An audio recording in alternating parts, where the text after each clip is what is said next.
All right, what's going on? How's everybody doing?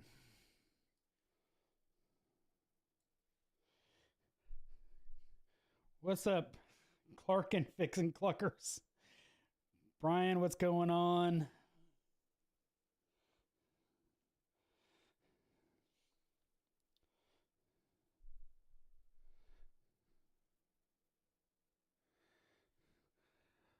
Let some people get in the chat, see what's up with everybody.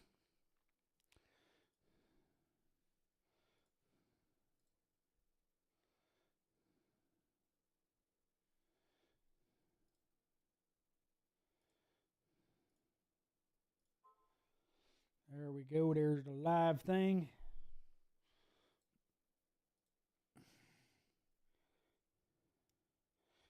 Imports now, but I'll consider them all clunkers. Yeah, they're all pieces of junk.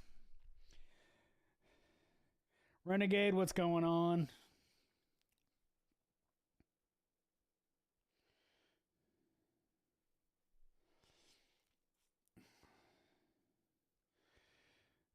All right, so I think we got enough people in here to start chatting. Unfortunately, we had to put our since I've talked about it before. My mother-in-law has dementia, and we had a dog that had dementia. We had to put her down today, and so it's always rough putting an animal down, but she had an enlarged heart. She had a tumor in her throat. She was old. She lived a good life, but we had to put her down because of just it was time. But on the other subject, the main title of the stream is "This will be the last live stream of this year because I leave the country on Saturday."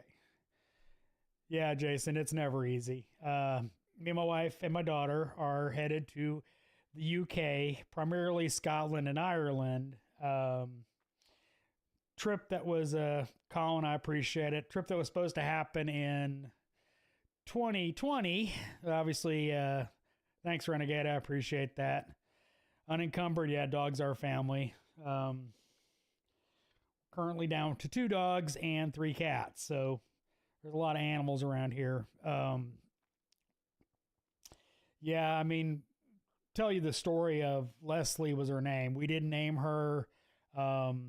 She was at a no-kill shelter for a year, and she had severe separation anxiety, and my wife decided to foster her, and so we brought her home, and severe separation anxiety. She wasn't aggressive. She was a pit bull mix. And being at a no-kill shelter, she was there for a year. She was not she wasn't an ugly dog, but she wasn't a pretty dog. Her nipples hung down because she'd obviously been bred, and we only agreed to foster her. Well, then my wife got attached, which I knew was going to happen. And they called to say they had somebody interested in seeing her. My wife said, no, we're keeping her. It's it. And that was probably 8 years ago, at least. A couple of the guys from the shop will remember me bringing her to the shop. The whole family was going camping. Kaplan, I appreciate that. And again, severe separation anxiety. She could get out of a harness quicker than snot because I brought her to the shop, and every time I would go for a test drive, she would get out of the harness and try to follow me onto a main road. And luckily my coworkers grabbed her, and it was not a fun time. But she was a really good dog, and she had a very good life. Towards the end, she was on medication for incontinence. She had to wear a diaper, and she had medicine for one of the side effects of dementia, Alzheimer's, is their schedule gets all messed up and they start, like, they get up in the middle of the night and start pacing. And for her, it was she'd get up and start huffing and walking back and forth. And, you know, they just their mind couldn't settle. So we had to put her on medication. But, yeah, I mean, it's tough, you know. My wife's really broken up about it. So somber note, but, you know, getting back to the title of the stream, I'm sure a lot of people will, you know, understand that, you know, dogs are part of the family, but, you know, this trip we're, you know, going on was supposed to happen in 2020. We all know what happened there.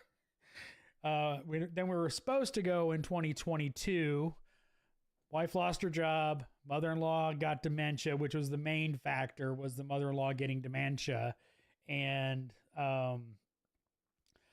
so that complicated a lot of stuff. And then, of course, the stuff that happened to me in the early part of the year, we then decided that we were going on this trip. It was supposed to be my daughter's graduation present, and she's about to graduate from college.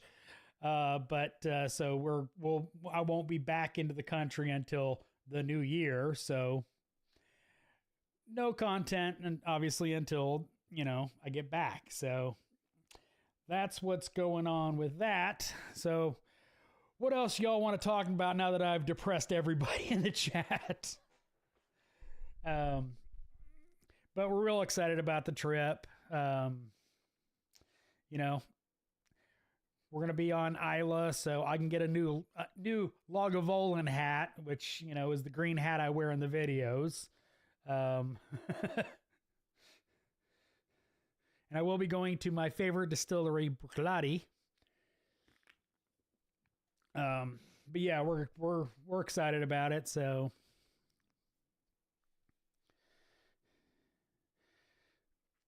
anybody got any tool questions or anything like that?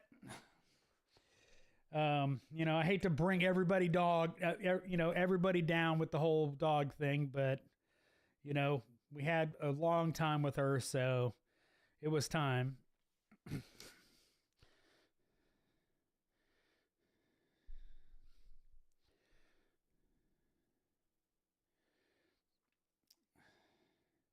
I expected more. I didn't have a whole lot of stuff prepared for this one. So, Jason, what's drawing you to the UK? We went there in 2019. Me and my wife did, and we had a great time. The trip, we were only there for 2 weeks, and we're pretty sure we got an early version of COVID so the first several days of the trip. Could taste nothing. We're tired as all get out, but loved Scotland. We drove through the Highlands, went to Isla, which, if y'all are unfamiliar with Isla, it's primarily a farming and whiskey town. It's an island, and a very cool place to go. You get over there by a ferry, you drive your rental car over there, and it's just a beautiful place. I love history. My wife loved her time there, especially Scotland. And this time we're going to go to Ireland as well, because we didn't go to Ireland last trip. We did England and Scotland.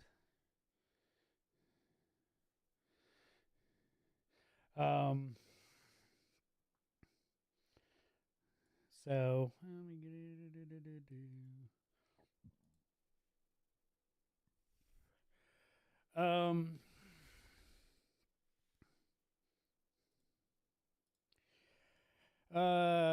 Clark and Fixing Clunkers, do you use a service table like the Sunex 8019? Just got mine in the mail, and I'm putting together a sweet unit. I have not. I've always used roll carts. Eric that I used to work with had the gear wrench version of that, and I used it a couple times. They're real convenient for me in my bays at that shop. I already had so much stuff in my bays, you know, evap machines, the CO2 test systems. I had a service cart for doing rear brakes. I just left it over by the doors at the bay, so I could, have my caliper depressor and all that over there. And I for my situation, it didn't really make sense to add another cart like that. But yeah, they're coming really handy, especially when you're doing like jobs like where you're climbing up into a under a hood. You can slide them right against next to the bay, and they're right at the level of the hood, so they're really convenient.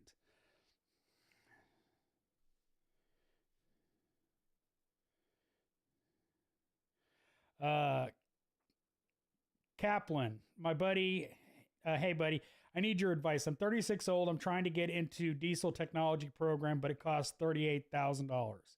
38,000. You think it's a good idea, or I'm a little later, or if the price is high? The price seems a little high. You might want to shop around. See what else is out there in your area. It might just be limited programs in your area. Getting into diesel, even at your age, you still have many, many years of work. Work smart. Don't try to lift heavy things. Get, assistance, mechanical assistance, mostly in diesel. But yeah, I mean, I still think it's a good place to make really good money. They're all hourly. There's lots of overtime to be had in diesel. So,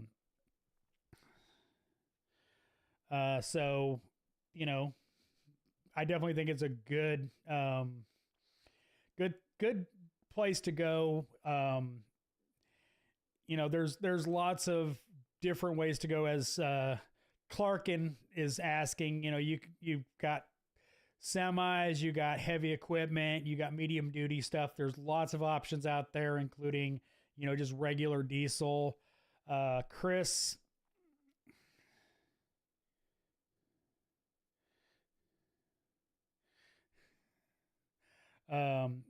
Chris asks, what's your favorite or not so favorite topside creeper? I've only used a topside creeper, the brand name topside creeper. I love them. They just suck to sit on for a long time. That's the only drawback, is they never have enough padding. I've sat on a couple others, like at trade shows and stuff like that. But they always seem like, and I've got padding, it's not like I'm, skin and bones, but that's the only drawback to all of them, is they're not really that comfortable to sit on for a long period of time. But the only one I've have any real time with is the top side.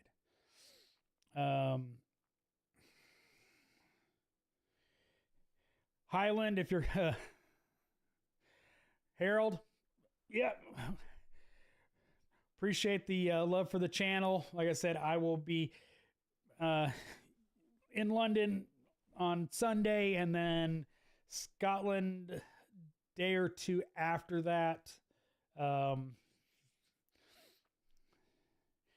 So we can't wait. Highland, if you're coming to Scotland, do it in the summer. It's bloody cold right now. Oddly enough, Mike Salazar Diagnostics is over in Europe right now. And a friend of mine that is originally from the UK is currently in the UK, and they're all complaining about it being cold and wet. But we're expecting it. We're not worried about it being cold and wet, so we're fine.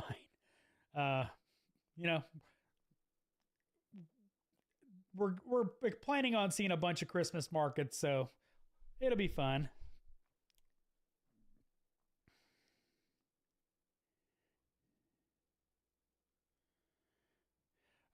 Anthony, I've looked into diesel and heavy equipment for change, but ended in this EV bubble for a while. Pay has been decent. So, you know, yeah, no, I mean, diesel can make you some really good money. It's just, you know, getting into it as always can be somewhat difficult as far as the training and all that. But once you get up and running, and it can pretty advance pretty quickly, they're always needing help. Good diesel shops are all over the place because there's just so much money. You know, when a piece of equipment's down, you know, it's not about how much, it's about how quickly can you get this back up and running. So that's one huge advantage of diesel. Oh.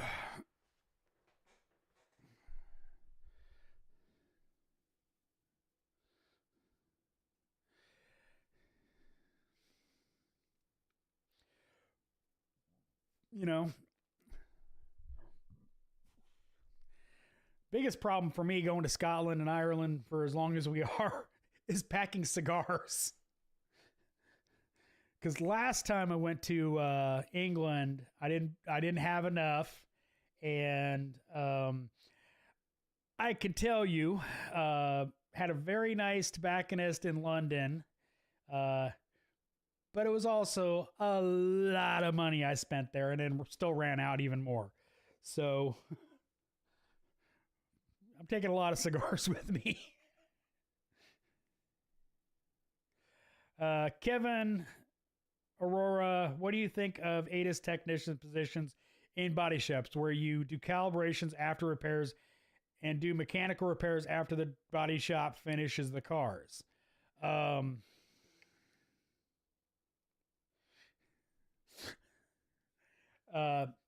mean, I think a qualified ATIS can make bank. Understand, a lot of the stuff you're going to be doing is going back behind the body shop guy and fixing the stuff they didn't fix. You know, not replacing sensors, crushed wires, you know, a lot of that kind of stuff. So it could be very interesting, fun work. And because it's body shop stuff, you're going to, you know, you find another problem, you send in a adjustment, and they get paid. So probably a really good job. I know a bunch of people that do the pre and post scans. It's all they do. They hook in a scanner, pull up the pre-scan, save it, print it out, attach it to the thing. When it comes back after repairs, they do a post scan, make sure everything's clear and good. They make bank too, because it's stupid easy. It's literally plugging in a scan tool, pressing, you know, pre-scan or post scan, and, you know, printing it out. Brian Perry, most diesel mechanics can't spell too good. I try to figure it out, you know, not picking on anybody. If it wasn't for spell check, I couldn't spell at all. The biggest problems I had in school was penmanship, spelling. I spell words so far off, Google's like, I don't know.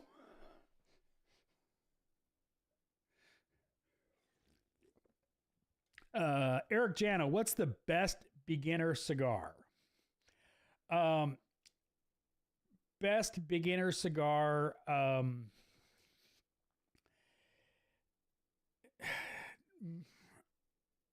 I would probably.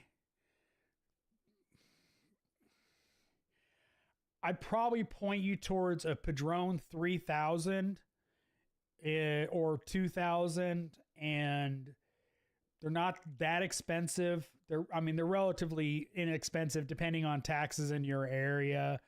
You can get them in natural or Maduro. I generally go for more Maduro cigars. Natural is, just it's not as spicy, is the best way to put it. Maduro tends to add black pepper flavors, more cocoa powder kind of flavors. Whereas natural, that's a Nicaraguan cigar, by the way.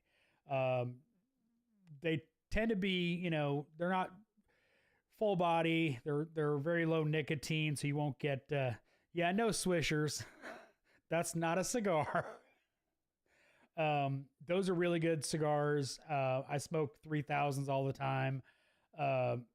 Another good cigar, for a beginner would probably be, something from Davidoff. They're expensive, but generally on the milder side. And they're a little hard to come by, so they're hard to recommend. Ashton has some good cigars, that are pretty mild.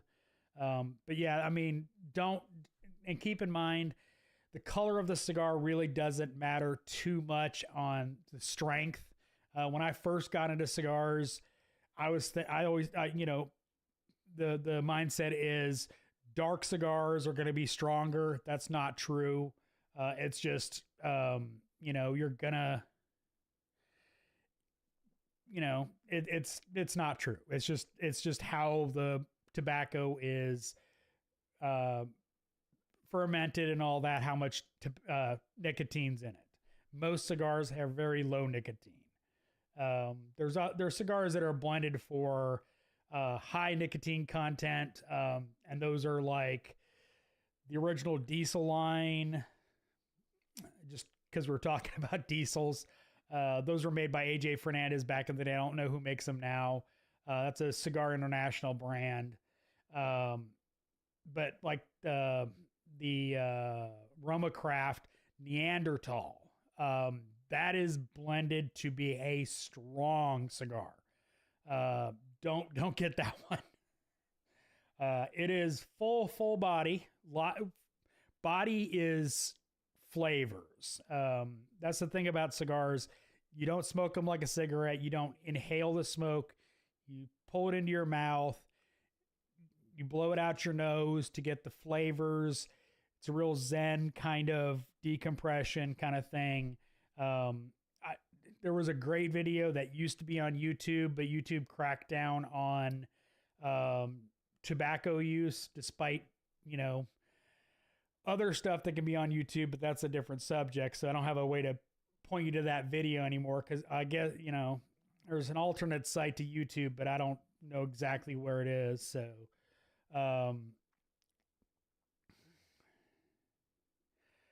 Chris, what's your thoughts on DOD GM LS motors? Aside from avoiding them, would you repair it to stock or delete it? I own one. I own a 2020 GMC. Before that, I owned a 2012 with DOD. The biggest issue, now the 21s and 22s have some actual problems with manufacturing, but most of the DOD failures I find are lack of maintenance. And that's, it causes issue with the, on the older systems, with the distribution plate under the intake. Those valves get clogged. They don't fully disengage. If you change the oil with good Dexos approved oil, they're fine. Deleting them is a violation of EPA. Deleting that system is defeating an emissions component. So I put it exactly back to stock using OEM parts only. This is not a place to cheap out, and you need to replace that plate. But yes, now every time I do one of those, it goes right back to stock. I do not delete them. Jason Bousey, we did work for a body shop. It sucked. I didn't say it wouldn't suck. I said it might be fun. Yes, no, I've worked with body shops, and I've done videos complaining about a body shop we worked with. The old shop, you know, when you bring a car in with a new control arm, new strut, and the wheels hanging like that, you can't figure out it's the one part you didn't replace. The spindle, that was that body shop. They couldn't figure out how to wire up a very clear kit from Chrysler on adding fog lights. And then they got pissed at me. One, they ran it through the fender and then couldn't figure out how to get it because they stuck it in a blind hole that went nowhere. It just was a hole in the subframe, not the subframe, but the behind the door in the fender. But the hole went nowhere. They just stuck a wire in there, and then that's when they gave up. Great. The thing was, the kit was freaking great. Had great instructions. You know, told you where what you know pins you needed to put in the fuse box, where to put the wires through in the grommets, everything. It was very detailed. And at the end of it, I was like, it still has to be programmed.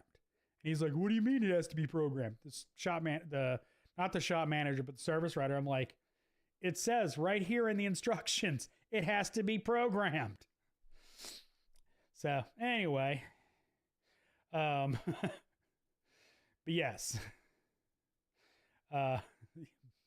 body shops can really do suck. But that was what I was saying is you're going to have to wind up going looking for crushed wires, all sorts of stuff that they didn't fix when they were in there. King Duckford, I don't have a nicotine tolerance, so I smoke Swisher. Full cigars, real premium cigars, don't have much nicotine. Get shorter cigars, you know, something like a nub that's like 4 inches long or whatever, and you'll be fine. Anthony, I like Arturo Fuente short story cigars.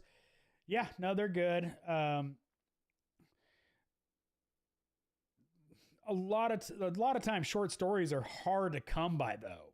Most places put those, you know, hide them and whatever. Brian Perry, I'm good at math, but my handwriting is third grade material at best. Yeah. Mama said I should have been a doctor. That's how good my handwriting is. Brian Perry, you should watch Braveheart to get pumped for Scotland. LOL. Braveheart is probably one of the worst movies as far as historical accuracy. It was entertaining, but not even close to reality on that.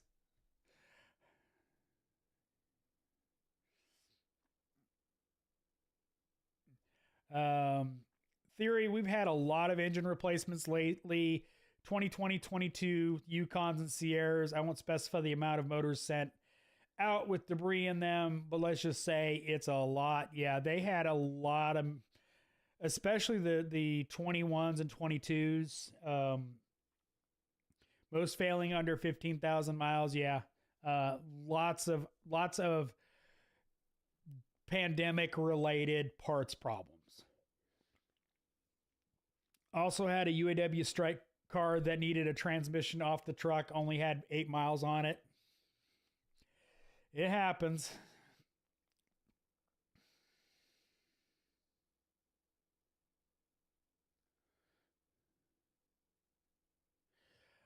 King Duckford, local dealership would not take off my 1980s Ford security lugs. I ended up having to grind flats on 2 sides to get a crescent to remove, as pounding sockets did not work. What would you have done? I mean, I've got twist sockets, and 99% of the time those work on old style security lugs. You know, the twists that grip. You have to beat the snot out of them, though. But yeah, they usually work. Oh, and that's why I got a Honda. Scientist, are you still working at the new shop? Yeah, I'm still got the same job.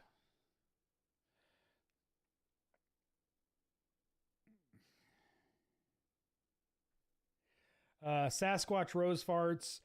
Go to the nearest Indian reservation and buy mini cigars or tobacco wrapped cigarettes for cheap.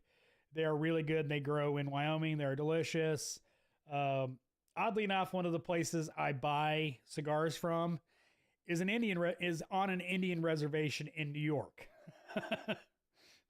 But I don't buy that kind of stuff. Jason Bousey, the body shop cast camber story is exactly what I'm talking about. You can't see that. The shop I'm talking about thought the adjustments would fix -4 degrees of camber and wanted to deliver the vehicle. Yeah. One of my favorite stories about that body shop. They brought it to me, and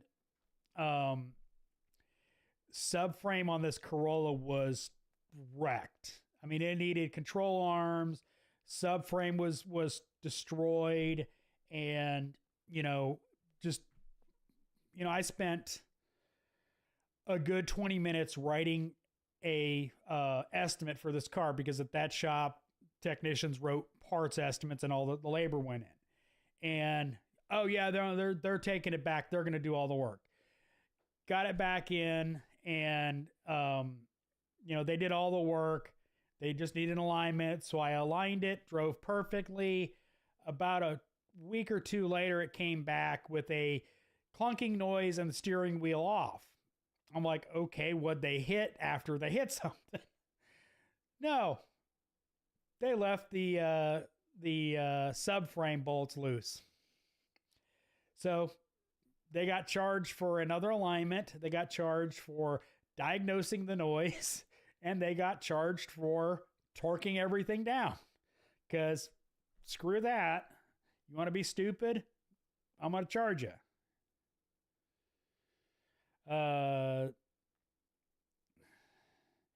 Zach, hang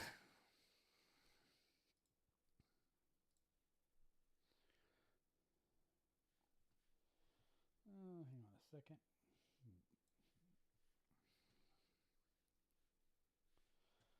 Let's hang on a second here.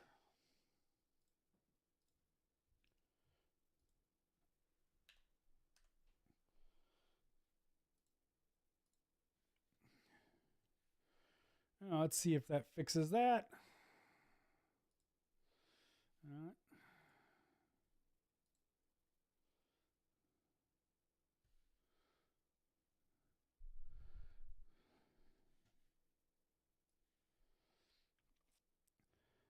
Hopefully that fixes the buffering. Anyway,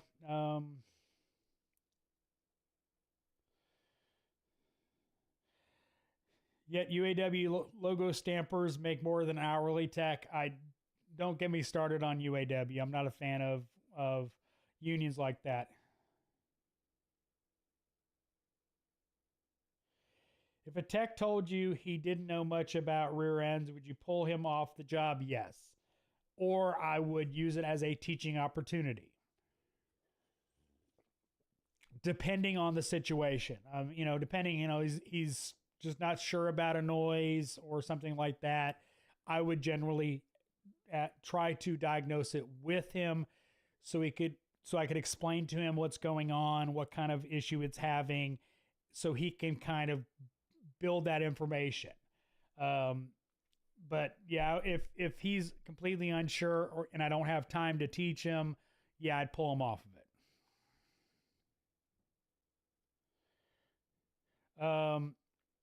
Ting Duckford might have been the ones you bought. I don't know where you got them from.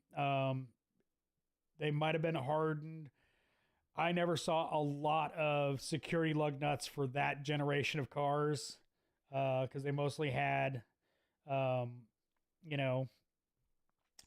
steel wheels. But if it came down to it, I would weld a nut on the end of it and try to break it off that way, or torch, or you know, other options on that. Zach, I don't know what you're talking about. Polly's Auto, what's going on, dude? You know, about to be going out of the country. Gonna be fun. Wife and daughter going with me. That's what's up.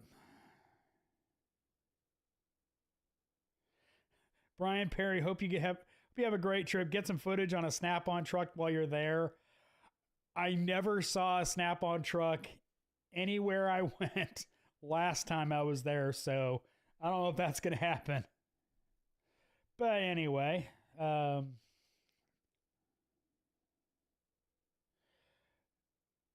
Chris, follow up on the DoD repair. Would you recommend replacing just the affected failed lifters at all four or all of the parts? If there's any damage on the camshaft will get replaced. All lifters get replaced. I do not replace part of the lifters. The problem when you replace every one of those lifters is going to have issues going forward. If they've already one in the vehicle have failed, more are going to fail. So if you don't replace them all, it is literally going to be a comeback. Varnish will build up in lifters. A regular lifter can fail. I've seen that before where, a non-DOD, the non, deactivating ones also fail, and you have poor misfired cylinders on the repair. So always do all of them.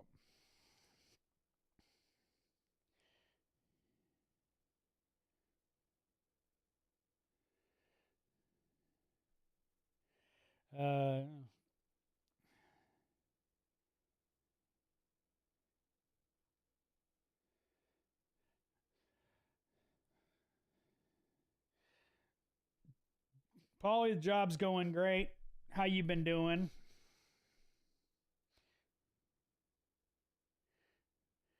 Bouse. Jason Bouse. Yeah, well, I'm glad you understand.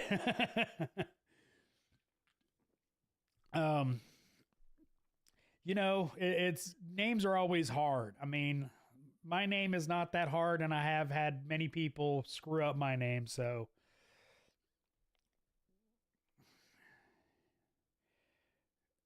yeah.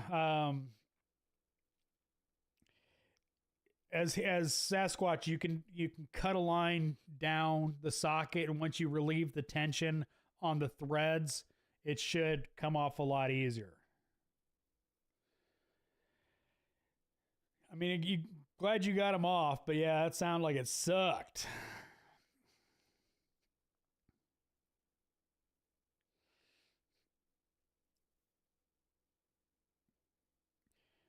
Yeah, like I said, you can also cut a channel down one side of it just barely to the threads. That'll relieve the tension on the threads a little bit. It'll still have some tension on the cone, but that might help them come off easier. Paulie's Auto Travel makes a man happy. Yeah, we're really looking for Theory Vlome. Yeah, the new system.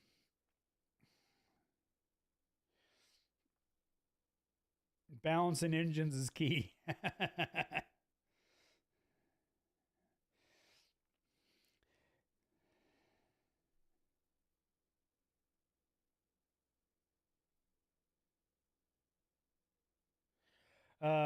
Drummer Dumb. Lately, more and more EVs come in that is related to buggy firmware and only dealer can flash it. Do you believe it's the beginning of the end?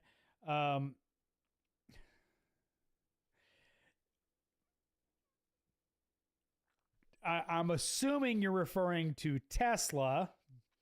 All other manufacturers you can flash with, you can buy the OEM tool or through a JBox tool. Oh, the industry's just going to have to adapt. It's as simple as that. No, the independent shops aren't going away. I personally think there's going to be much more Yeah, Vloem. Yeah. Yeah. Theory. Yeah. That's what I meant. The manifold, you know, I always forget what the heck that's called, but yeah, the oil control manifold. Brian, what's up? Well, How to Automotive, as the title of the live stream says, I'm going to be leaving the country, headed to UK, Scotland, and Ireland this weekend. So I will be out of the country for a while.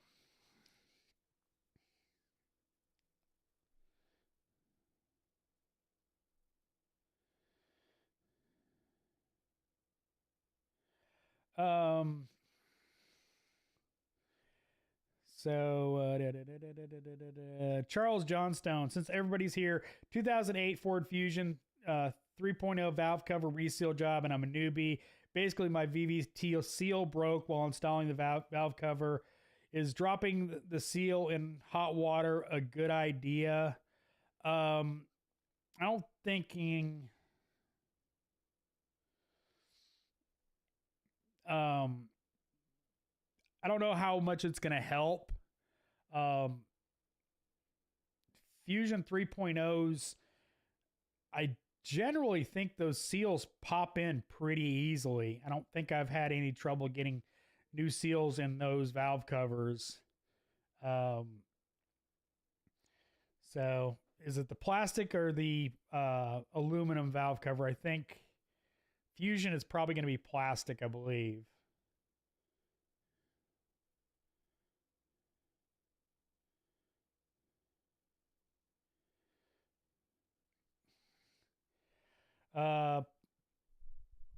Poly dealers are owning their software and firmware.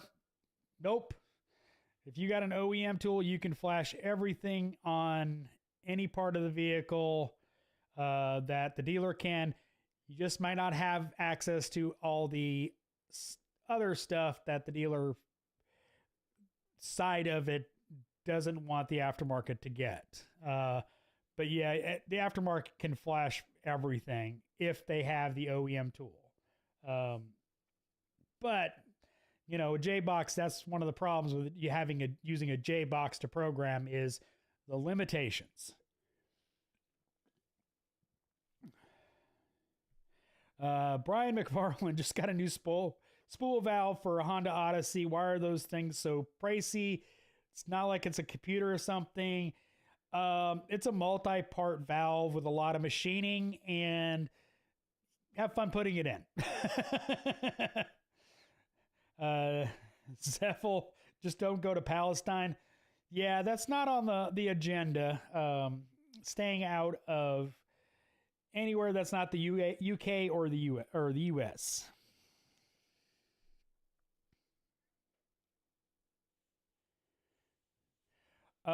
Theory, dumb question. We have a Snap-on and Matco truck that come to our shop. Our Mac guy retired, and I don't think he sold his route. We never got a new guy to come by. How do we get a new one? Call Mac Corporate.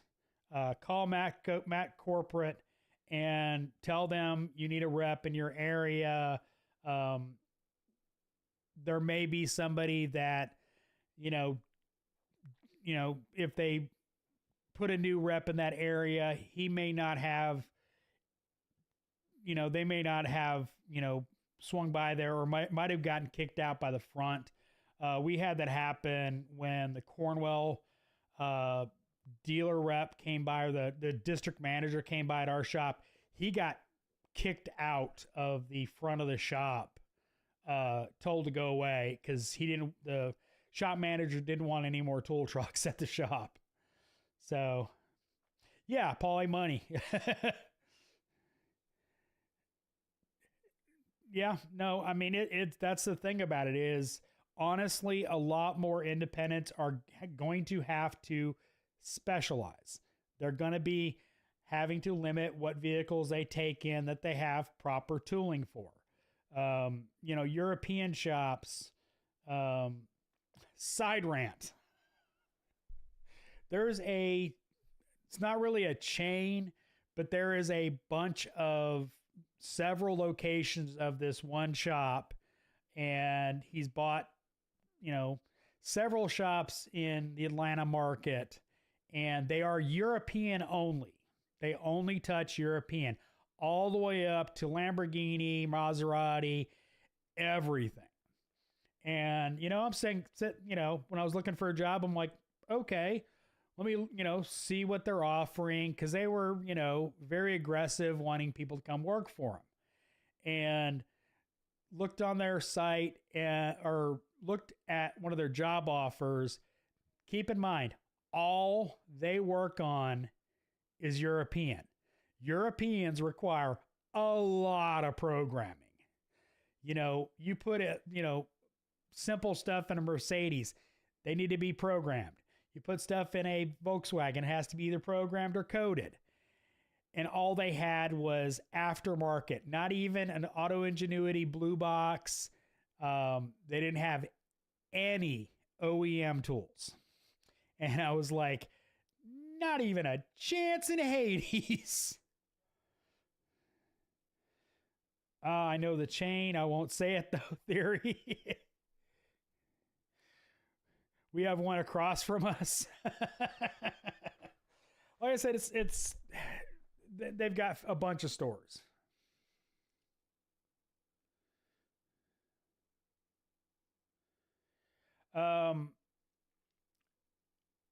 Charles Johnstone, aluminum valve cover. The seal broke while installing the valve cover on the engine on that solenoid. It was really tight. They are for a good reason. They have to be tight. They have to seal on that.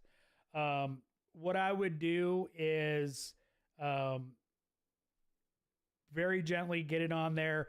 Go in there with a small screwdriver or a pick and make sure the seal works around it. Lube the seal with grease of some kind that's not going to eat away at the rubber. Slide glide works well for that, and then kind of slide it down. But yeah, they're always tight, and they should be.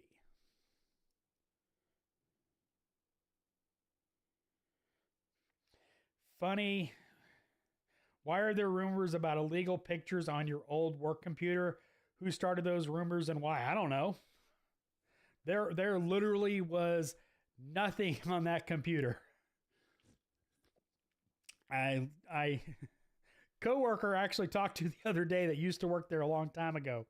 He had some dirty pictures that were of his current wife on his computer. No, I never had anything on that computer. I've had a laptop at work for many, many years, and no, I never put anything on that computer.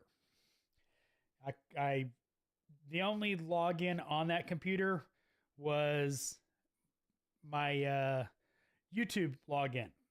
And that was because actually I had not even have Flat-Red. I had my personal YouTube login or Google login for that on that computer. That was it. That was just for looking up my email and stuff like that.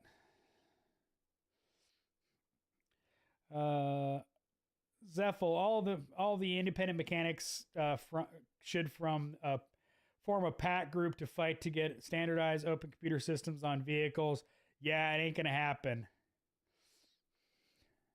Garrett, what's going on? Polly's Auto, cha-ching. Yeah, it's gonna be money. I mean, these shop owners can afford it. I mean, just look at the $1 million houses they buy, the boats, the Ferraris, the huge crew cab Duramaxes that sit in their driveway, etc., etc. Sasquatch, better still, they should make carb kits so you can remove the computer. I bet they could figure out an aftermarket ignition timing sensor. ABS is sketchy anyhow. Training beats ABS.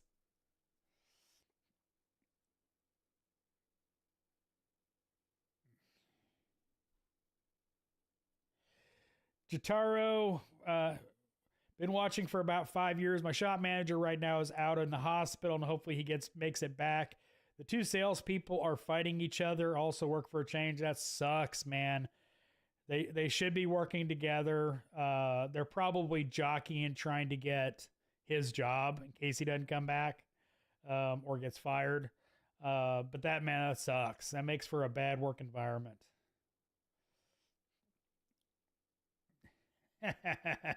Funny, that is good. You were smart to keep them at home then.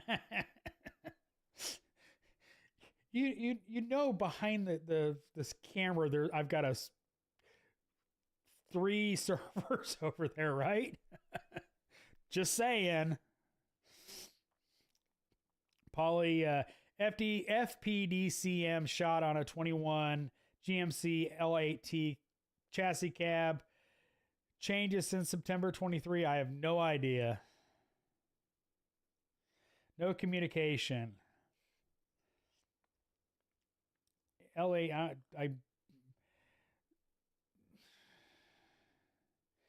no communication. Well, part numbers change. It's probably a problem. It's usually when they change the part number. Theory, the Euro shop always has cool cars outside. I pass them going in and get to work on GM vehicles like a Buick Radmaster. Talk about Christmas vacation. The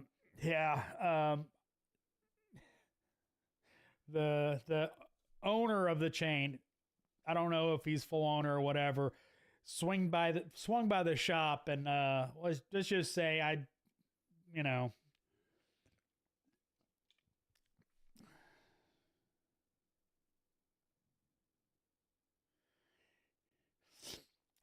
Jason, my shop owner, is a pilot and owns his own old ass plane that he flies every weekend. You can't afford what? Yeah, exactly. Yeah. My old boss, don't even want to tell you what his house costs, but it's a lot. And, home sales are public records. Just saying. I mean, that's part of owning a business is, you get some, more rewards than your employees, but,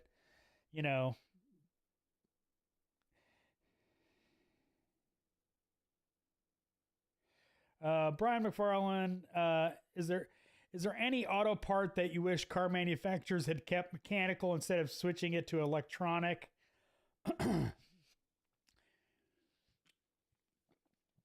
Oh, I mean, there's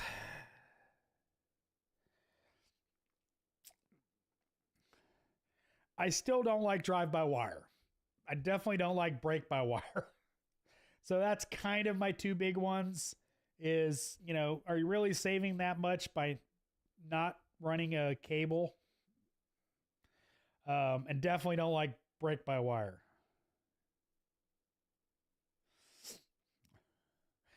Funny, what do you do with 3 servers that where you run your porn business from? What are the servers for? One server is a network attached storage for all of the videos I've ever shot on both of my channels. So I should, when I get done with a video, upload it. A copy goes on my server. All the raw files go on that server. I have that runs Unraid. My other channel, by the way, deals with servers. I have a TrueNAS scale server that is an editing NAS. So all my raw footage goes on that NAS, network attached storage, and I edit off of that. It's on a network. It's not physical disk in my PC, so I could edit from this PC over there. I could edit from my wife's PC if I had software on there, anywhere that's on the network.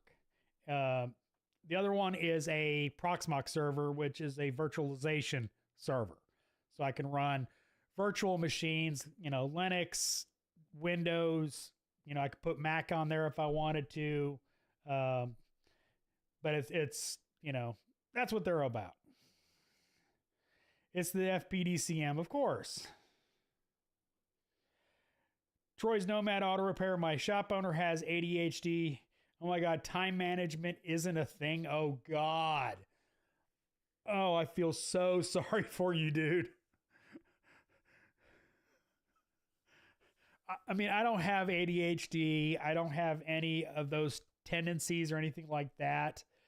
But I hate inefficiency in so many different ways. You know, I hate not having a flow. It's very sad. Yeah. Theory parking brake, that's another good one. I do agree with that. Yeah, I feel sorry for you, Troy.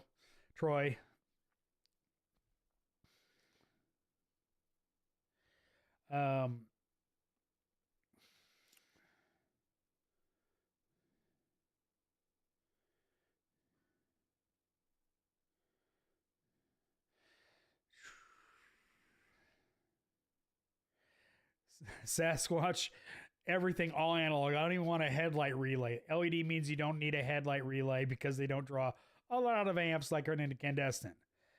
Charles Johnson, I haven't seen brake-by-wire. I don't know if I've actually worked on a brake-by-wire car, but there are some out there. Don't quote me on that. So...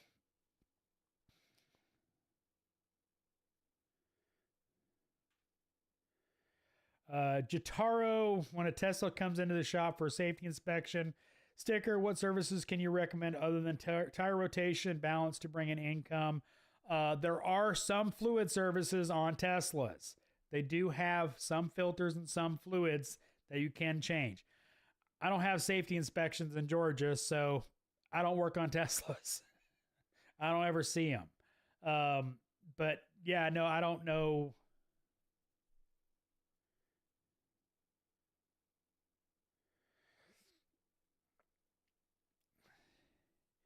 But yeah, I don't know too much, Tesla.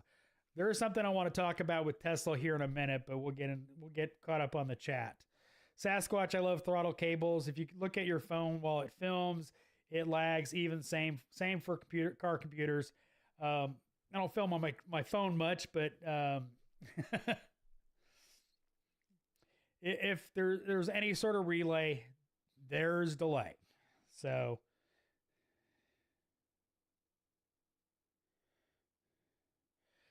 Troy, you would need a relay if you size the wire correctly. How many gauge, how many amps?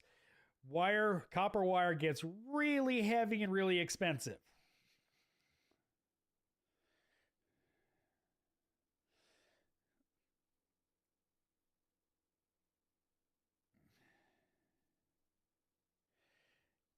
Garrett, new GMC trucks. The brakes are a pressure sensor. There's no physical connection between the brake pedal and a hydraulic control unit. Right there, brake by wire. Theory, we had a Model 3 trade-in. The maintenance schedule on Tesla's website, it's not much. Yeah, but if you look at some maintenance schedules for Toyotas and stuff like that, they're not much either, but there's stuff that should be done. Oh. My 80s Fords have throttle cable, but fuel delivery is still electric, and the SEFI motors, been a while since True Direct. Well, yeah.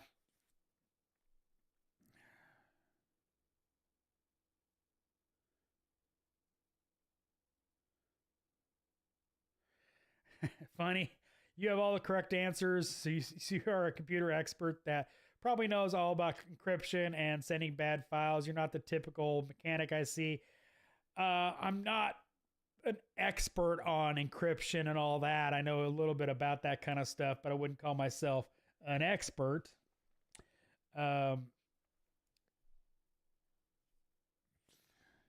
Wish heater cores was still in a box on the engine side of the firewall and not the dashboard. Yeah. Though they've been behind the dash for a long time too.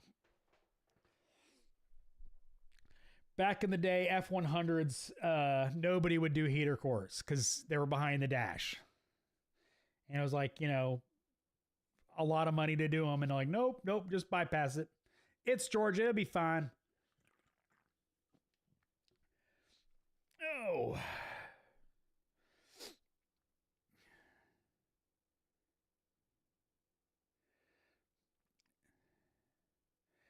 This guy has none and everyone is Latin, no English. Oh, geez.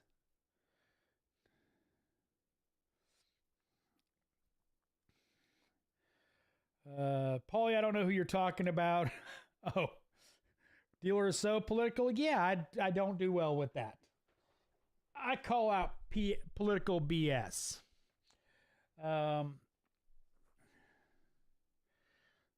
Gary.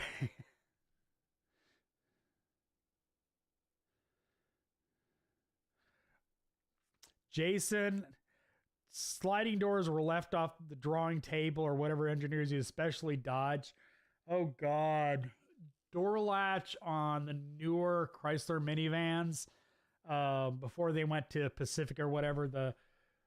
God, those things sucked. EV door locks are no longer mechanical. Nope, they're electric.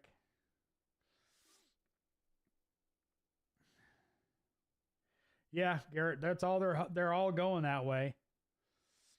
Yeah, I mean there's bypasses, Harrow, to put power back on there. You can open to get power to Teslas right now. So Tesla owns their business. Yeah, they do.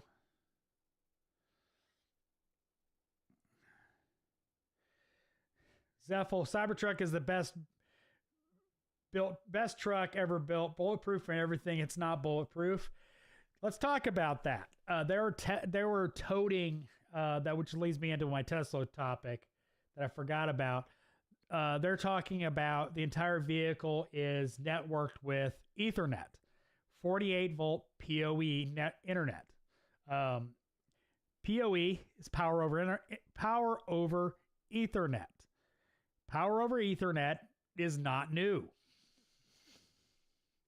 Power over Ethernet at 48 volts is not new. They're claiming it's new. Ethernet in cars isn't new. But they're claiming, revolutionary technology. And I'm like, different communication protocol, but it's not new. But yeah, they're toting that BS. And I'm like, so you implemented something that's been in the server market and surveillance market for years, because PoE internet connection routers are not new. They've been around for a long time. Most cameras that are PoE powered are either 12 volts or 48 volts. It's just crazy that they're touting something revolutionary that basically is a network protocol that has been around for decades at this point. But anyway.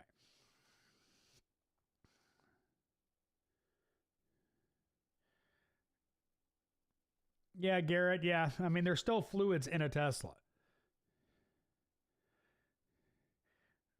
Paulie's Auto, my 10 best European spots go. What do you mean European spots? I've only been to 3 other countries, and that was France, UK, London, or England, and Scotland. So it's the only places I've been.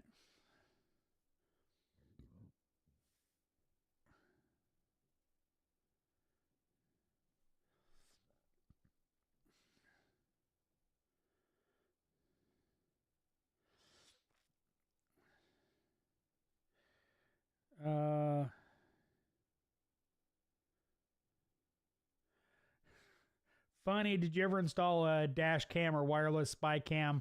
No, I've never installed a dash cam. I've never installed any sort of camera.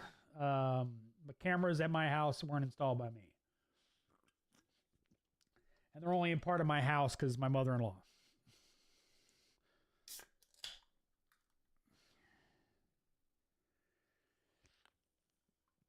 How to automotive. What do you think of manufacturers such as Ford pulling back on their EV production?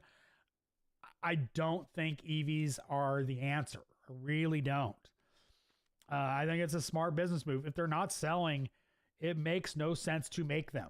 You know, General Motors got hell for years, you know, because all they made was Suburbans, Tahoes, trucks, you know, the Hummers. And it was like, that's what's selling. Why would we not make that? You know, you can make a crappy commuter car that nobody buys. Doesn't mean anything.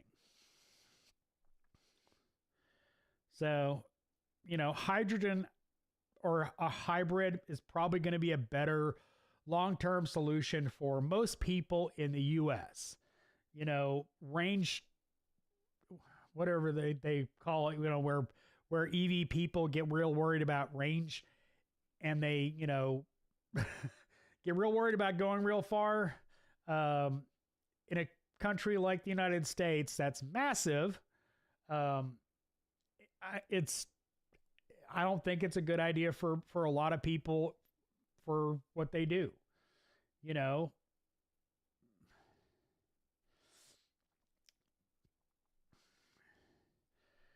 Oh, I'm just going to say it. Four-wheel drive should be a shifter, not a button.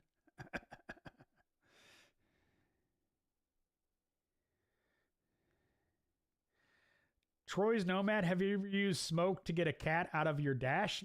I've never had a cat in my dash. The only animals I've had in dashes were long since dead. So, cats usually, that when animals get in someplace, it's usually because they can't get out. That's why they haven't left. So you're probably going in there to get your cat.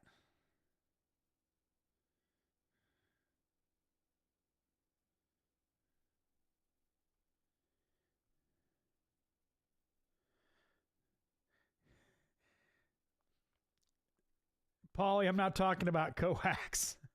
Ethernet.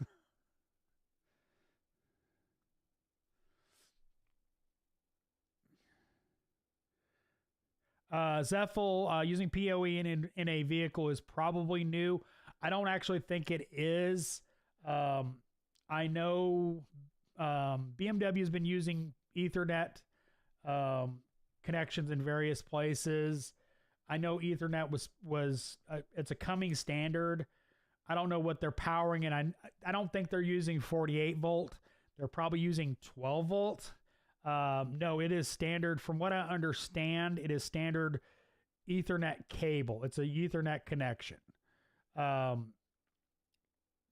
So no, it's a standard Ethernet be 6-wire. 8-wire. It's an 8-wire. Standard Ethernet is 8 wires.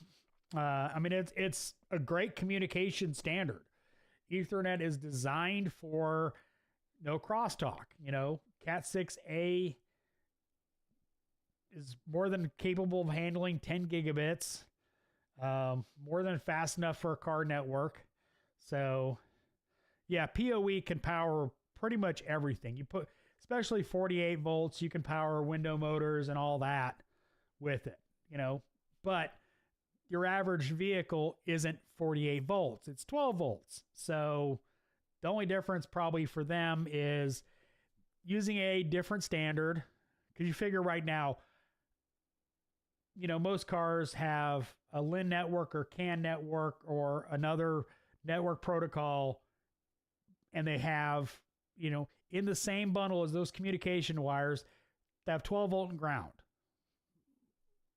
So they may be not even simplifying it, you know, because most cars, you know, like a window motor, it's a module nowadays. So you got CAN network to it, power and ground, and that's 4 wires. Might even be add more wires, you know. So I don't know, but it's they're touting it as like amazing.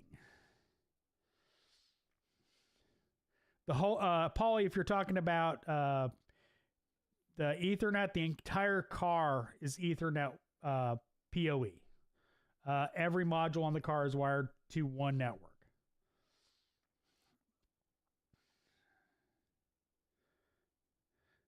Yeah, Troy, there's fluids in there.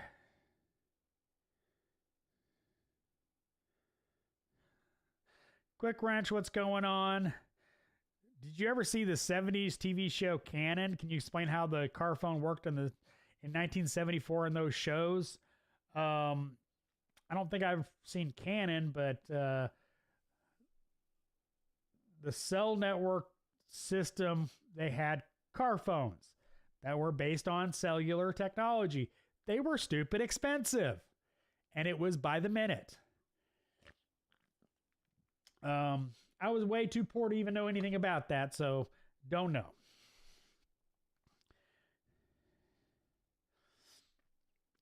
Polly's Auto, duh, cheap 4-cylinder turbo diesel hybrid electric. Yeah, that would be the way to go. Yeah, Toyota's also pulling back on EV sales. I know Mazda is. I think.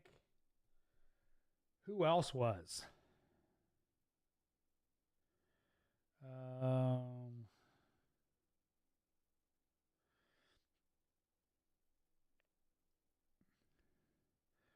But I know several manufacturers are pulling back on EVs because they're not selling. You know, they're just not selling. People don't. You know, people are going to buy a hybrid. They're going to buy a Tesla, which is you know. Service writer over at the old shop bought one, excuse me, and he had, I mean, like within 2 weeks, he had to have a tail light housing replaced because it was full of water. Panel gaps on his car weren't bad. He had other problems. I don't think their quality control is really that great.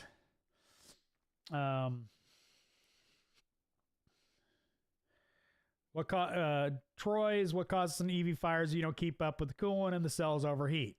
Yes, lithium ions cells overheat. They tend, especially when they're charging, which EVs charge on brake regen.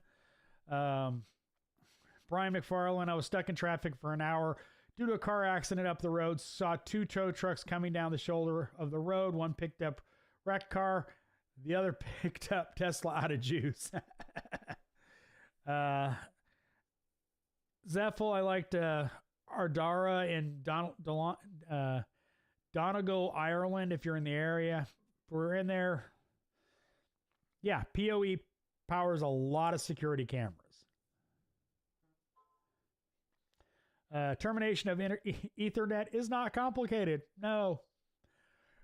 When I was counting strands in an Ethernet, my gamer's Nexus mat that's behind me has a diagram of both Cat6a terminations on it, and it's literally right there. So that's what I was looking at. But yeah, termination of, you know, putting a connector on is literally not hard. 2-wire and is MOAT connect. Datcom or single wire LIN.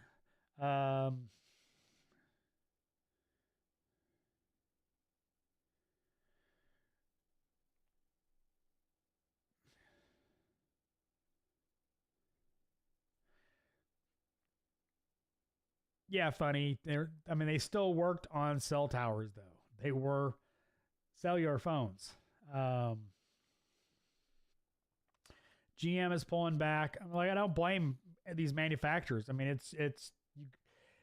as any business, you have to make money on the product you sell. If you don't make money on it, doesn't make sense to sell it.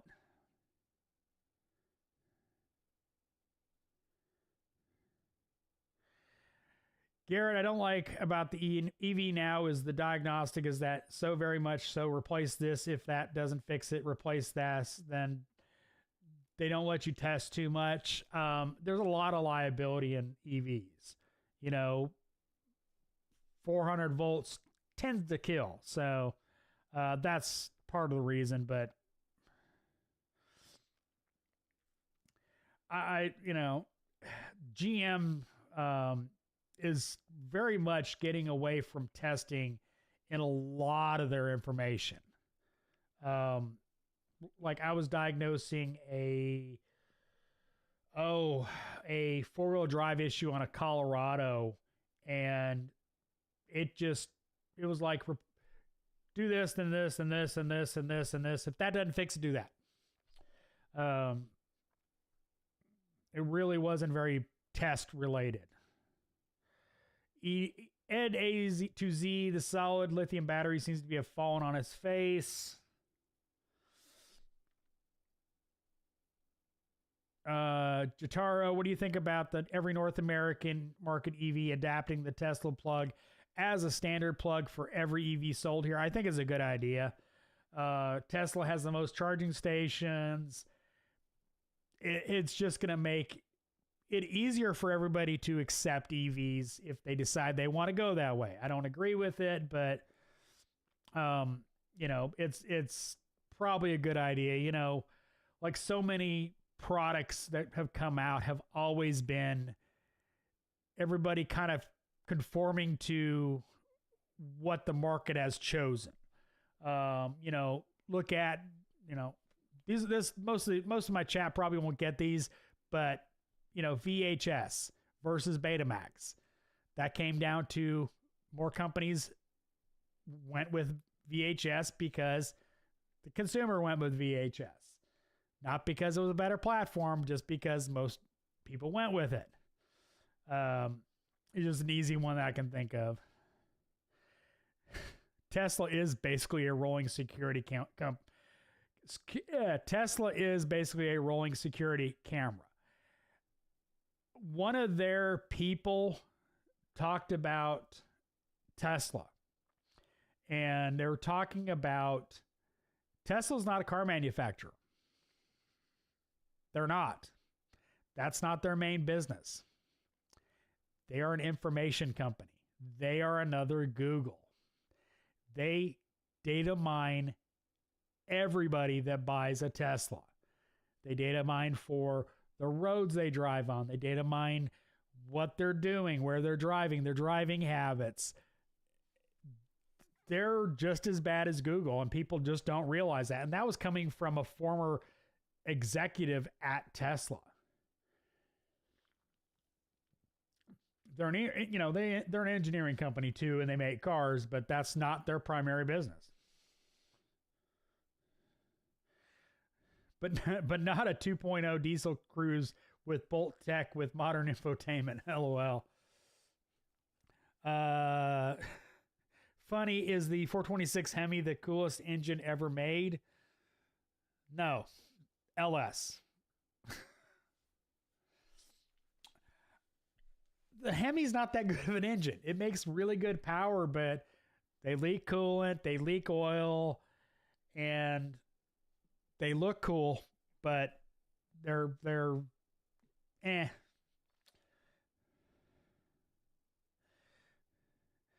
Paulie, new Corvette, enough said. LOL. Parts chains test? Who does that?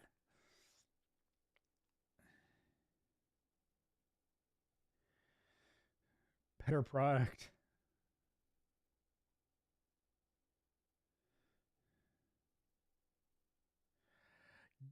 Garrett, I don't like it for the customer. I don't like it either.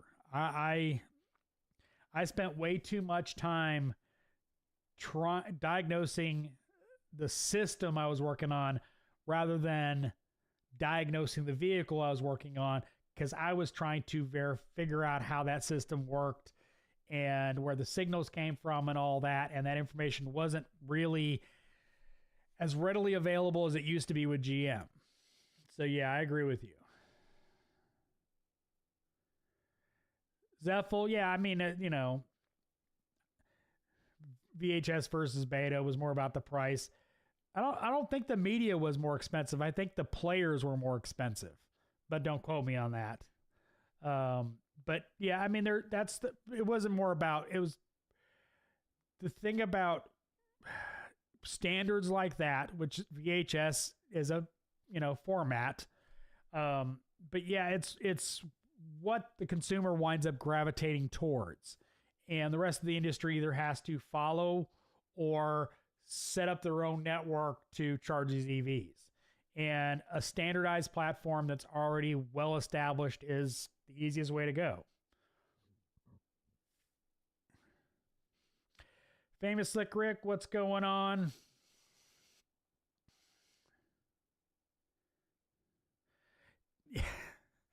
Sasquatch, Hemi, all those engines are pale in comparison to modern technology as far as engines. The problem is companies have kind of stopped developing V8s, which is sad, but that's why I love the LS.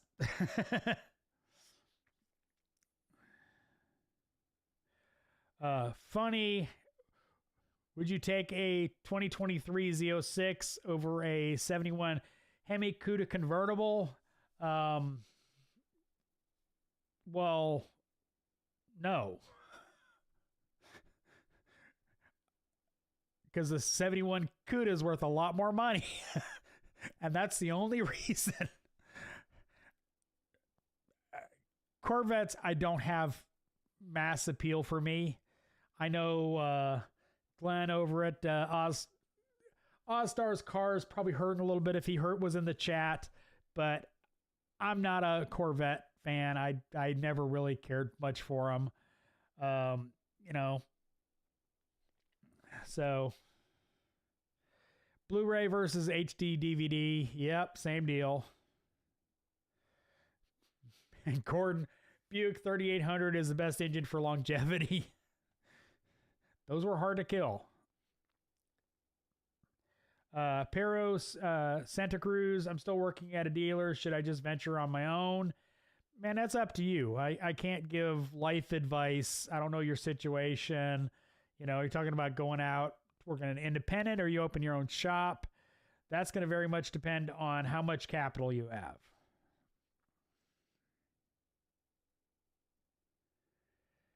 Lewis, can you really make more year after year as an auto mechanic? Ups and downs in life at all the time? Yes, you can. You should not be stagnant in your income. You shouldn't be.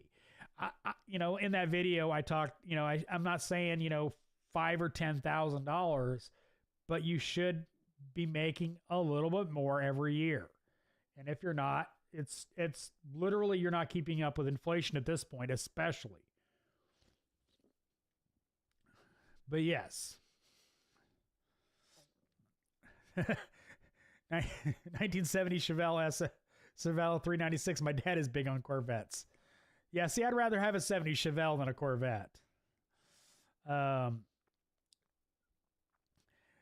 as Sasquatch, you better be keeping up with inflation and wages at least.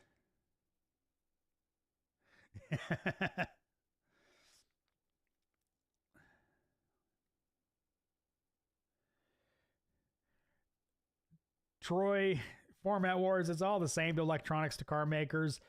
The space race to the consumer to buy. Yeah, that's what matters. It doesn't, they wouldn't care less if they put out a, Homer Simpson designed car if it's sold. They don't care. They just care about it selling. Funny, do you have any collector cars? No. Right now, there is 4 cars in my driveway, 1 in the garage, and they're all relatively new cars. So no, I don't have space for any sort of car collection or anything like that. As it is, moving it, shuffling cars around sucks.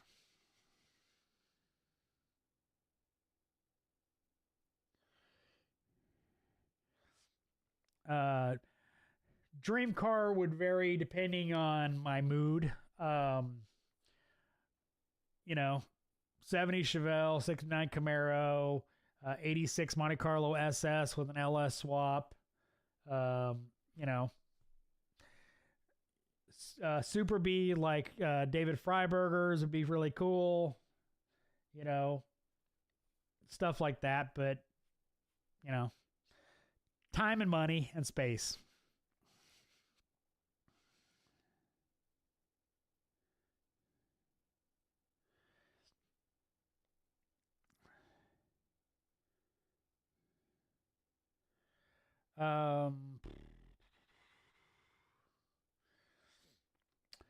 Brian Ham, what's your go-to day-to-day cigar, and what's your weekend cigar?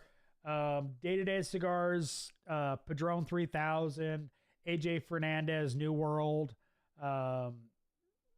Charter Oak from Foundation Cigars, and, you know,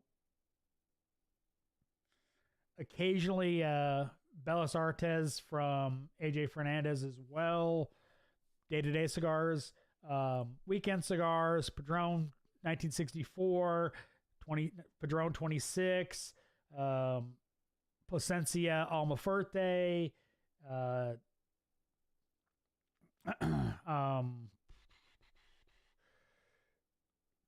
Tatuaje Black Label, let's see, 50th from AJ Fernandez, 50th from Padron.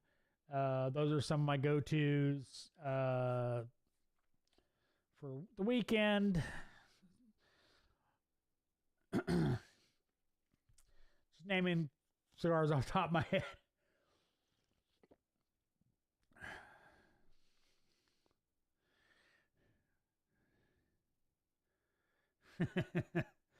Poly, dealership life, don't be flat rate. Pardon for the pun.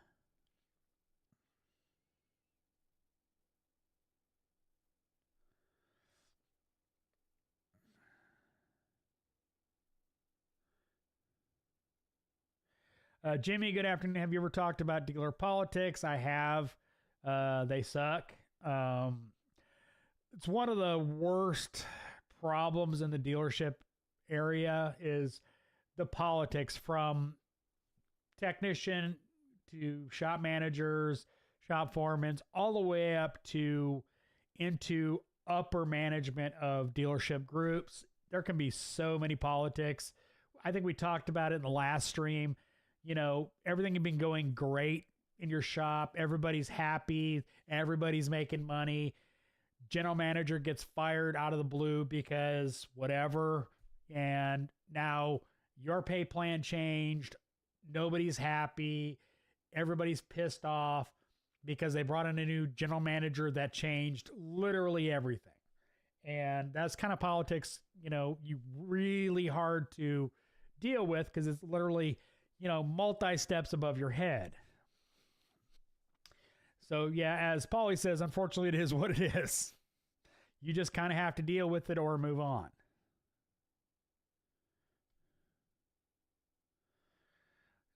Charles Johnstone, there's a cool place just out of Houston called Hemi Hideout.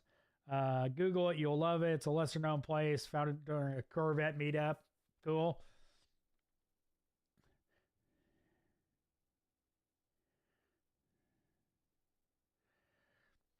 Yeah.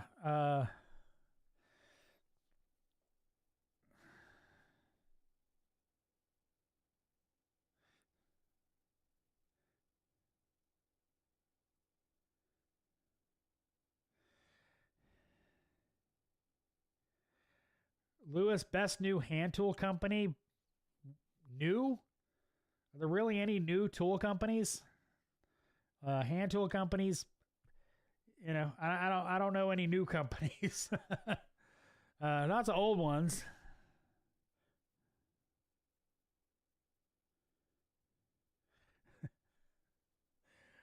Funny, Mark Warman from Graveyard Cars said only mopars are panty droppers. Do you think it's true?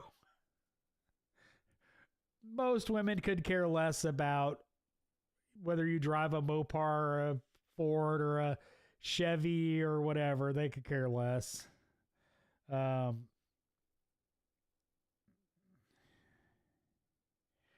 Jimmy, it's embarrassing, brother. We have a service director that is blacklisted in another brand, and he's doing the same thing in our shop. That sucks. Zeffel, so Toyota Corolla is not your dream car? No. I don't like small cars to begin with. Lewis, cars you hate to work on. Any diesels lately? No.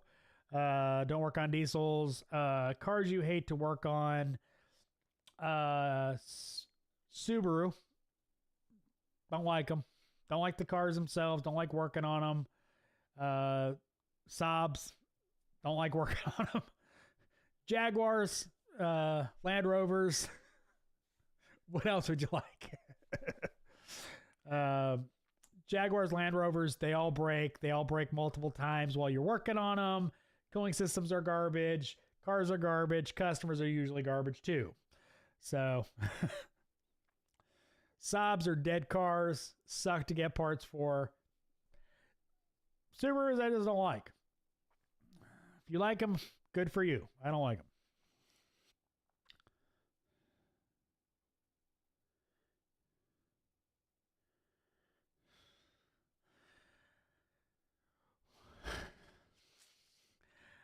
Garrett, we had LOA. We had a service manager swap at the dealership, started changing stuff within 20 minutes.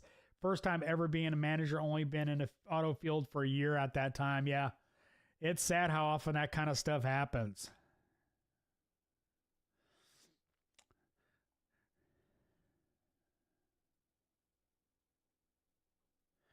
Brian McFarland, are most local shops still owned locally, or do you see any foreign countries buying up auto shops?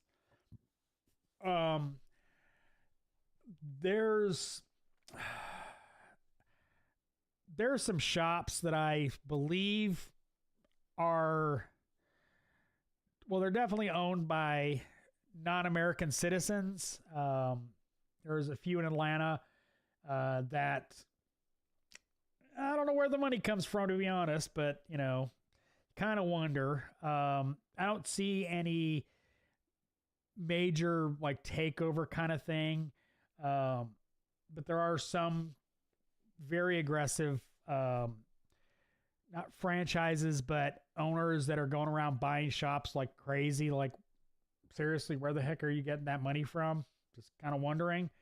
But no, I haven't seen a trend around here. Charles, Saab story. Yeah, I hate Saab. Tippy River, Volvo, Volkswagen. I don't mind Volkswagen at all. I make a lot of money on Volkswagen. Volvo can be a pain in the butt on some things, but you know.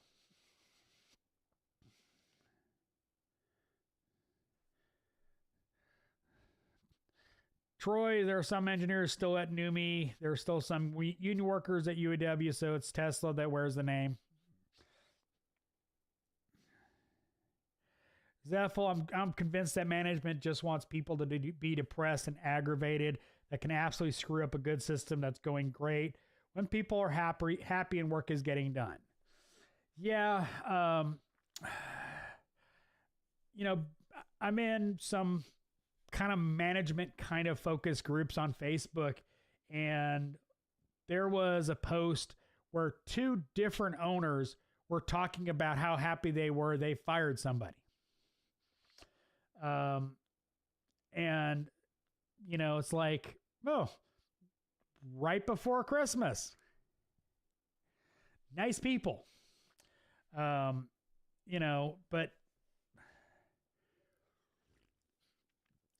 I mean, I've done videos on it. It's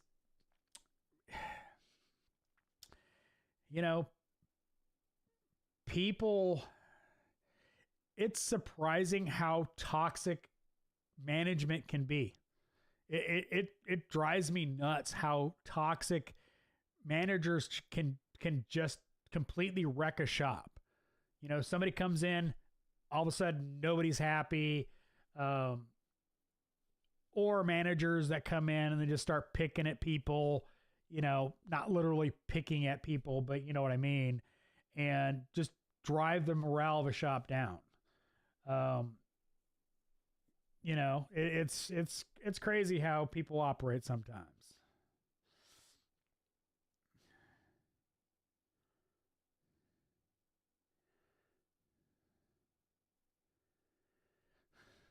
Of course, you make money on Volkswagen. Exclusive direct injection gas in EGR means endless repairs. Most of the stuff I work on doesn't have EGR anymore. VVT. No. Timing chains. Valve covers. Purge valves. Whole lots of stuff. Sasquatch Civic has port and direct injection, so at least it cleans the valves, although I wish it only had port injection instead of 8 fuel injectors on 4 cylinders. Yeah. But, you know, that complicates things in different ways. You just don't have the carbon buildup.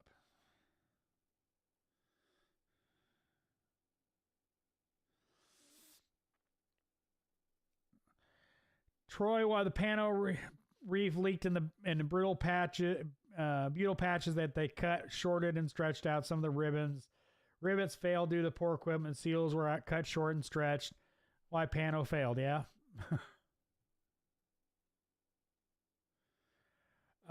Lewis, what do you do when your body is old and toast? Alternative jobs and careers. It depends on your skill set. You can sell, talk to customers, go into sales, either to shops, meaning part sales, equipment sales, stuff like that. You can go to warranty companies as warranty advisors. Probably not going to make as much money as a technician, but you're basically walking around taking pictures, stuff like that. Technical advisors, phone advisors, you know, where people call you for advice on fixing cars, or helpline, stuff like that. There's a good bit of options out there, or you can just train and figure out something else to do. But yeah, there's lots of alternates out there for somebody that has the knowledge, just less so of a willing body. Jimmy, we have a guy that doesn't replace parts, gets gravy all day. He still hasn't gotten fired because the GM's friend. It's sad how often that kind of stuff happens. I hate it. I hate I hate how much of a problem that is in our industry. But you know, it sucks. There's no way around it.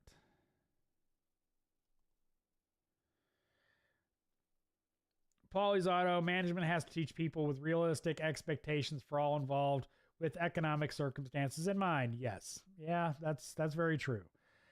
Lewis, Mike is your middle name. Diag, no, it's Lee. And not spelled the way you'd think it would be. Basically use common sense. Yeah, Pauly. Common sense ain't that common, buddy.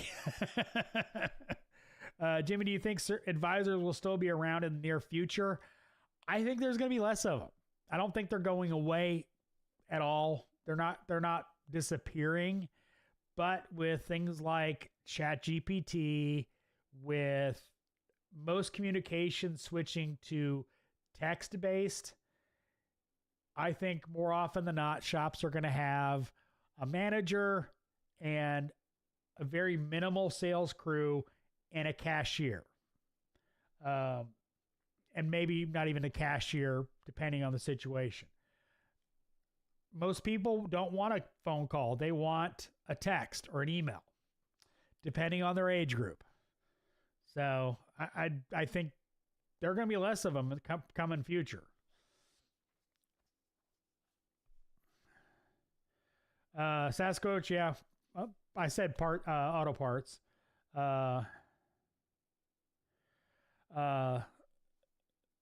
Little Thrapper. Besides a bidirectional scan tool, what are the diagnostic tools you recommend to a new tech? Test light. First and foremost, test light.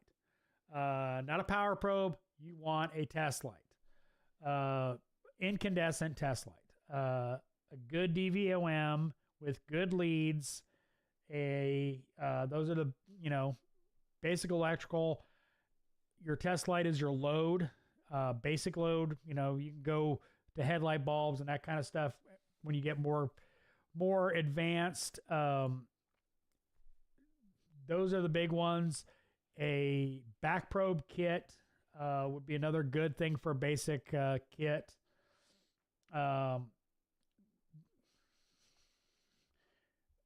After that, you know, depending on your situation, fuel pressure gauge, you know, what are you seeing or dealing with, whether or not you go into getting a scope. Like a U-scope is a great thing to just get. They're not that expensive and really useful, especially just for at least learning to use a scope. But yeah, that's one of the big things. Is the test light and the DVOM are two big ones.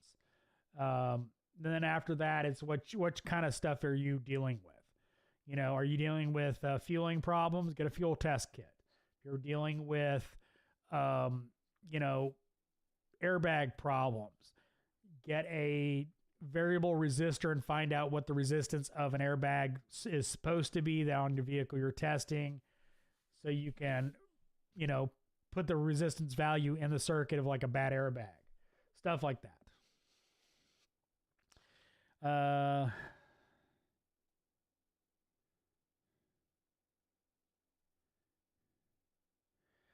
Garrett, they probably do port and direct because Civic revs up pretty quickly. Direct can't keep up with that. That's why motorcycles can't do direct. The new Corvette has both as well.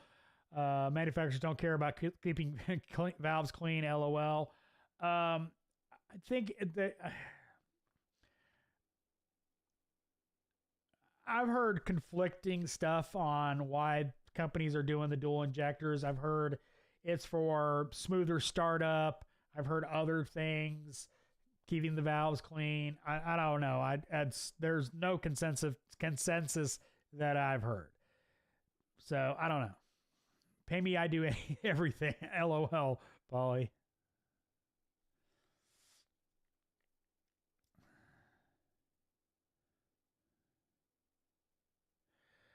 Troy, ADHD and ticket distributing. You literally have to do the manager's job and figure it out for yourself. It's frustrating. ADHD manager is like a computer with not enough RAM. ADHD gets very OCD and hordes. Oh, God. Gross. Sasquatch, I will 100% disagree with that. Load test always beats a resistance test.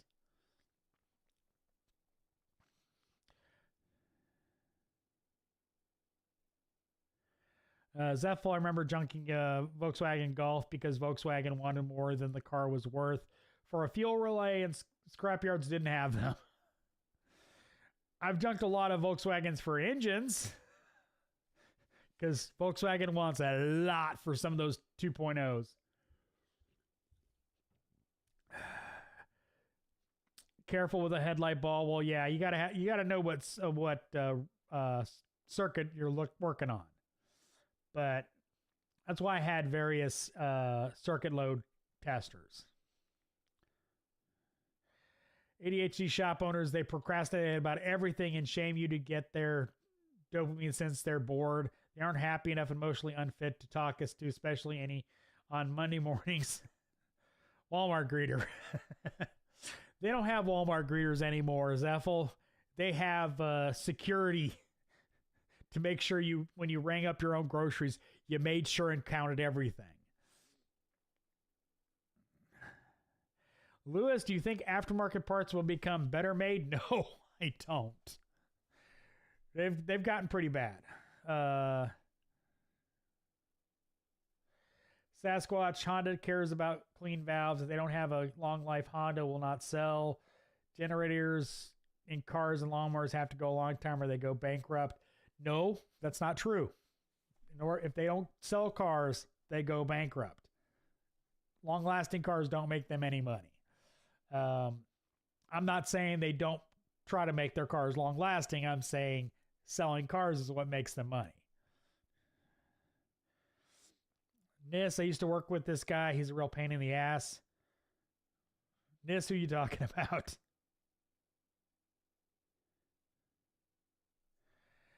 Fire marshal told him to take the tire racks down because they were bolted from the ghetto on the ceiling.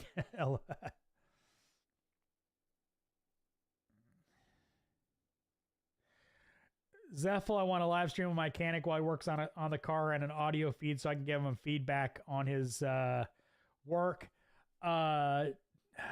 Damien Machine on Twitch. There you go. He live streams his day. He used to do YouTube, but he kind of got away from that. He still does Twitch for some reason.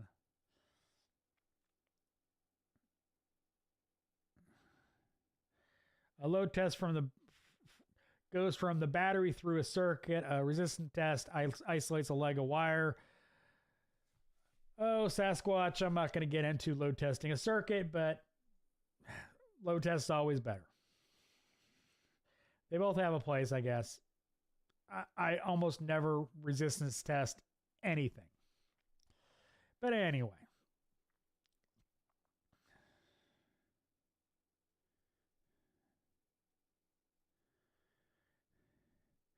Garrett, I know for motorcycles, Yamaha and Ducati both tried to do direct injection. They couldn't make it work less power and couldn't get enough fuel in the engine, but it doesn't atomize as well.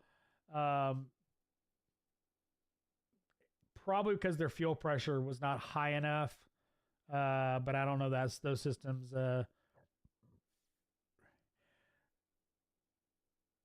Kayla, what's going on? Have you been all slow lately? Yes.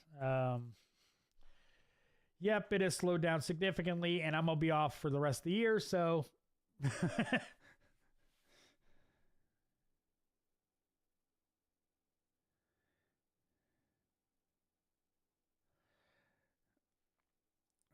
Troy, he's only been there for 2 years. Birchstone called me up and wants to offer.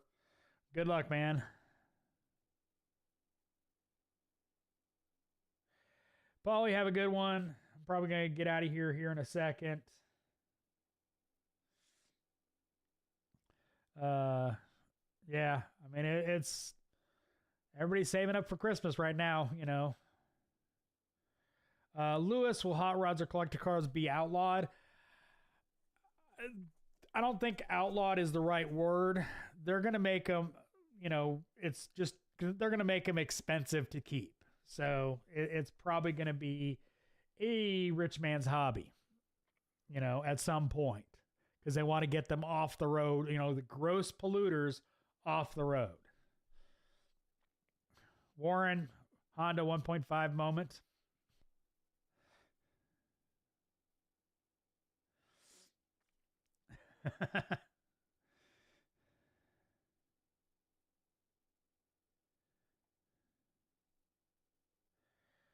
Troy, I mean, if it's a good fit for you, they offer you enough money, you know. I was saying good luck as in hopefully it works out for you, not sarcastic. So lucky dog, I'm going to work until Christmas.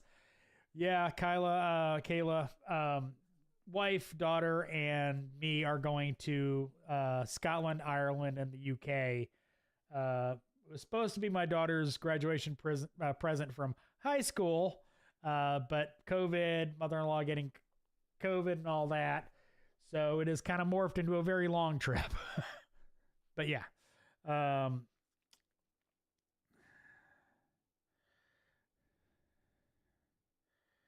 Lewis, 2 or 3 cylinders cars, are they in the future? Europe already has them. 3 cylinders are, and they've already come to the United States. Yeah, the Geo Metro had Garrett had the 3 cylinder. But yeah, 3 cylinders are quite prevalent in the UK and over in Europe. Little Rapper, any diagnostic tip? My truck blows air, just won't get cold or hot. If your temperature won't change, heater core is getting hot, you know, hot enough, the line's going to, they're getting hot. AC compressor comes on, it's a blend door issue, or a blend door actuator issue, or a blend door issue. If it doesn't change temperatures and stays lukewarm or luke cold, it's probably a blend door is not moving. So if it doesn't change, or it's a control issue, you know, so look at those. A load test can light a bulb, but the leg of the wire is still corroded at connection or internally. So when you do a resistance, you can find what it needs to be cleaned or to make the circuit flow. A proper load will show you resistance, how bright the bulb lights. Increased resistance, dimmer bulb. Kayla, do you recommend getting a lightly used Revel X? I have the ability to get one for $4,300. As long as you understand that you're not going to be able to get accessories for it, you're not going to be able to get lockers or a hutch or whatever you might want for it. They didn't offer anything else other than lockers and hutches for it. But I love my boxes, so it's really good price for it. I would have no problem buying another one, just simply because I like the box. And other than some initial issues with my first one with the lock, they've been just bulletproof. I have no questions about it. Ed A to Z. By the way, I did like the wrench test videos. I appreciate it. That was a lot of work for not a lot of views.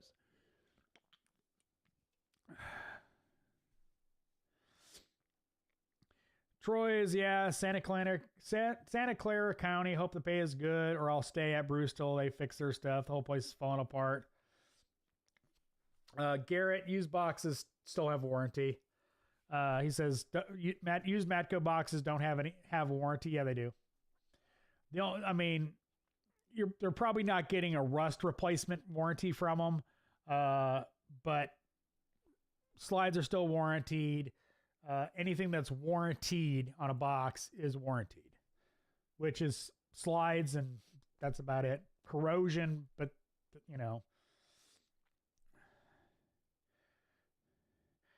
Troy, at least at Bridgestone, I get flag pay and weekly pay. That's cool.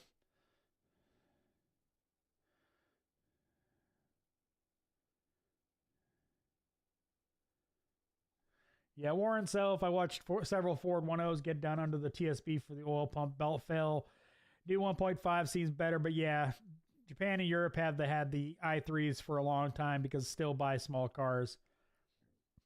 Lewis, Mike, Cherry Coke, Coke Zero all day long.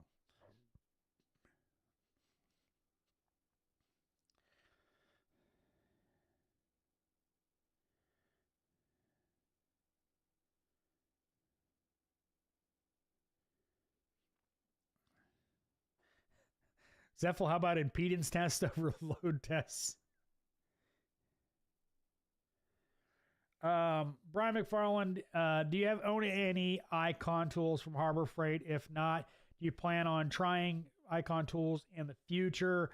The biggest problem for most of the Icon stuff is I already have, sockets and wrenches and all that stuff, and it's really hard to justify spending a bunch of money on a tool I don't need to test. And so if they come out with something cool, like they've got the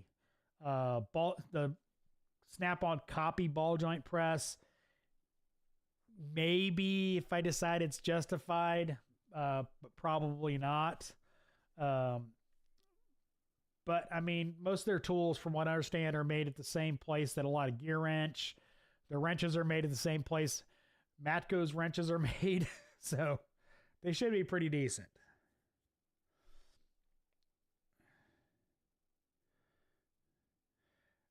Troy, you got to work for the best situation you can find. So as long as they're paying you, and it's the BS to income ratio is correct, work wherever the hell you that's the big thing.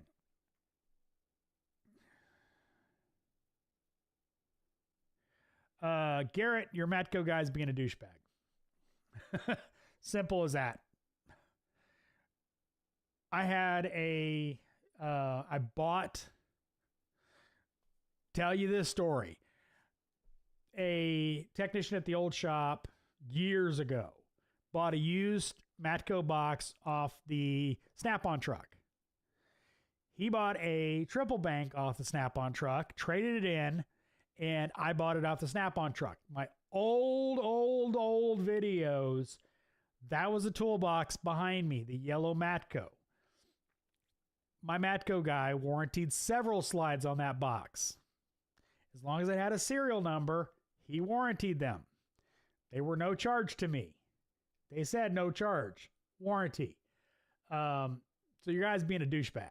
All you need is the serial number, and they should warranty it. But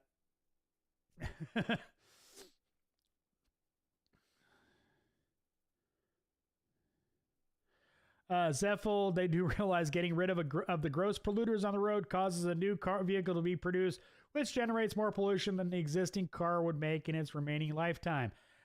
They don't see it that way. You know, that's not how the liberal mind works.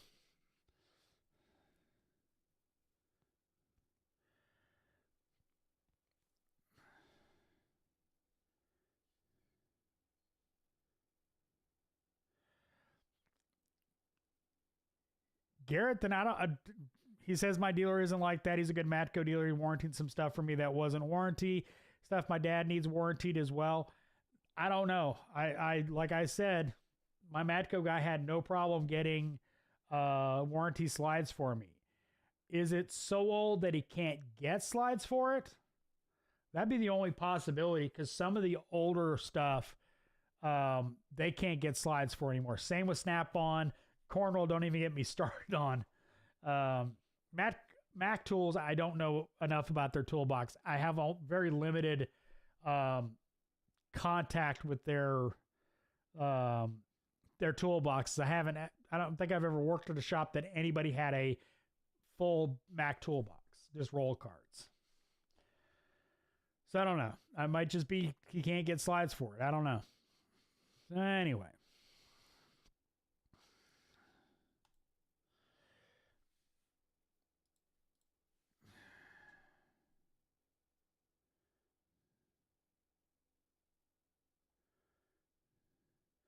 War itself, the government wants the new cars with kill switches and all that. I'm not looking forward to being taxed per mile on my registration if that passes in my state. Oh, dear God.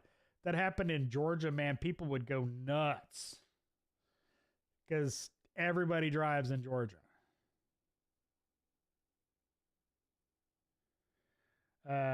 Garrett, dealerships are great. Talking to Troy. To learn, you get some great factory training if the dealership will send you to the training. Yep, that is true.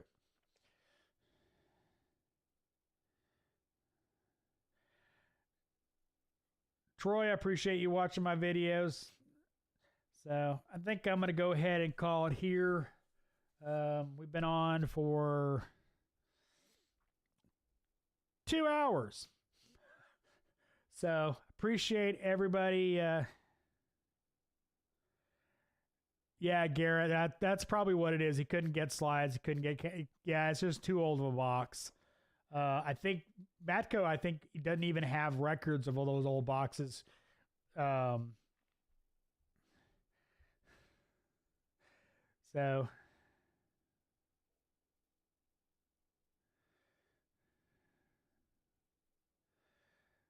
oh. Yeah, Warren Self, just don't use an LED bulb. It's got to be an incandescent. Depends on the bulb, on resistance. How many amps can the test light move? Depends on the bulb. That's why I have various size bulbs or capacity. Brian, appreciate it. As everybody, thanks for stopping by. I appreciate everybody. As always, thanks for watching. I am the Flat Rate Master. I didn't record that one.